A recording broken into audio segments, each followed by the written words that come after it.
Hello, everyone. My name is Leon Johnson, and I'm currently a high school teacher in Dallas, Texas. I'm also currently enrolled in the master's program at LSU with a focus in educational technology. I want to first and foremost welcome you to my website on educator tools for distance learning. The purpose of the screencast today is to give you a brief overview of the website, and I'll conclude with some contact information so that we can collaborate and ask questions for future use. So let's go to the home page. If you notice, the first paragraph is the welcome paragraph, and it's also the purpose statement paragraph. And the purpose for this website is to be able to provide a one-stop shop where educators, students, administrators, and parents can go to a website to get useful and resourceful information when it comes to educational technology, virtual learning, and distance learning. If you notice the second paragraph, there's some highlighted areas. These areas also have hyperlinks, and they will take you directly, they're shortcuts to take you directly to the pages in my website. On the bottom here, you'll see there's a tech blog link, a contact link, a Twitter link, and it says last revised, and that's in reference to the latest blog that was posted. We're going to go ahead and click onto the tech blog, and this will take you directly to the blog site. If you notice on the blog site here, during our time in ELRC 4507, our instructor assigned us with different subjects that we had to blog upon. Our latest blog was on the copyright, fair use, and permissible amounts. I thought this was a very great read, very informative, and very useful, and I would just challenge you to take a look at it whenever you get the chance. We're going to go back to the home page, and we're going to go directly to the resources next. Now, this resource page is a very, very, very up-to-date and current.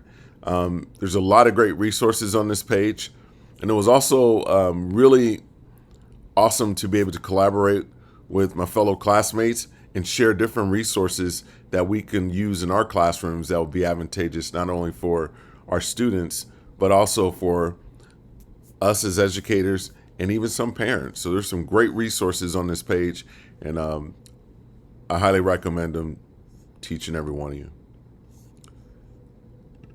The next page is my favorites page. As we all know, during the pandemic, it caused a lot of challenges for each and every one of us as educators from all levels, K through 12, and even some in college.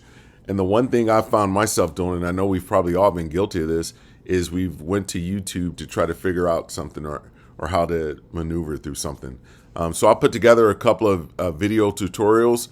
If you noticed, there's a couple that you're probably familiar with. I know in my school, I use Nearpod a lot. I use Pear Deck a lot, Snagit, and Camtasia. I even use Doodly a lot. So there's a lot of different tutorials here. You could just click on one of these tutorials and it'll take you straight to the videos. It's really good stuff.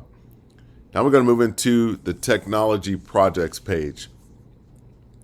One of the assignments that we had to do what you call a digital story. So I'm going to just go through each one of these and I'll just kind of let you see what we got. The digital story that I put together was the challenges of life and education during the pandemic. I thought this was very relatable to each and every one of us, and it just kind of made you stop and reflect and think about what we went through to get to where we are now. There were some wins, there were some losses, but in the end, I think we are improving as an educational system, and lessons learned are going to get us to the next level. So you can check out this video whenever you get the chance. The next thing you'll see is the PLE and the PLN. The PLE is often referred to as the personal learning environment, and this basically describes your tools, the areas that you use and the resources that you use in your network. And then you also have what you call the PLN, which is your professional learning network. And that's going to come down to like your social media, ways you collect information, and how you collaborate with your community. So you could take a look at this. I did make a note that we are, where I work currently, we're a Title I school. So we have a different, unique set of challenges that some folks who aren't in the Title I area have to maneuver and navigate through. But all in all, it's all about sharing lessons learned and getting the kids the resources and tools they need to be successful. Also on this page, we had to do what you call a PLE, PLN table of categories. And so during this 7 weeks, we currently went over blogs, curation tools, and microblogs. Each one of these are hyperlinked, so you can click on these. It'll give you a great idea and definition of what these 3 different categories are about. And I'll also put it here in a definitive answer right here for you. And if you want to look for examples for blogs or curation tools, all of these are hyperlinked. You can click on those and they'll give you, take you to that website of that particular category.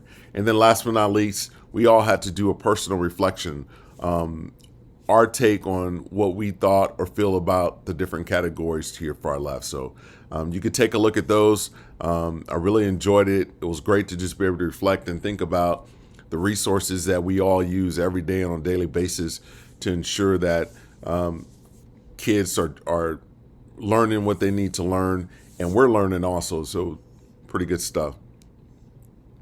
The next thing we had to cover was mobile apps.